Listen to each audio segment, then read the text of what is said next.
السلام علیکم ورحمۃ اللہ وبرکاتہ۔ لاکھوں کروڑوں درود و سلام محمد صلی اللہ علیہ وسلم اور ان کی آل پر۔ ناظرین اکرام، آج کی ہماری ویڈیو ہمارے نئی سیریز حضور کے معجزات کی دوسری ویڈیو ہے، تو چلتے ہیں آج کے معجزے کی طرف۔ ایک دن ایک اعرابی کو حضرت صلی اللہ علیہ وآلہ وسلم نے اسلام کی دعوت دی۔ اس نے کہا کہ آپ کی پیغمبری کی کیا دلیل ہے؟ حضرت صلی اللہ علیہ وسلم نے فرمایا، یہ درخت جو میرے سامنے ہے یہ گواہ ہے۔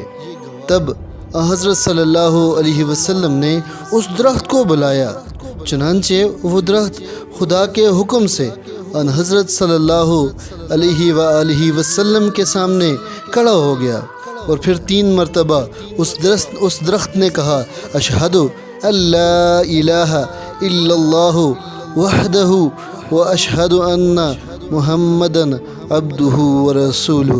تب وہ اعرابی یہ دیکھ کر فوراً ایمان لے آیا۔ مزید اسلامک ویڈیوز کے لیے ہمارے چینل پاکستانی سید کو سبسکرائب کیجیے۔ اللہ حافظ۔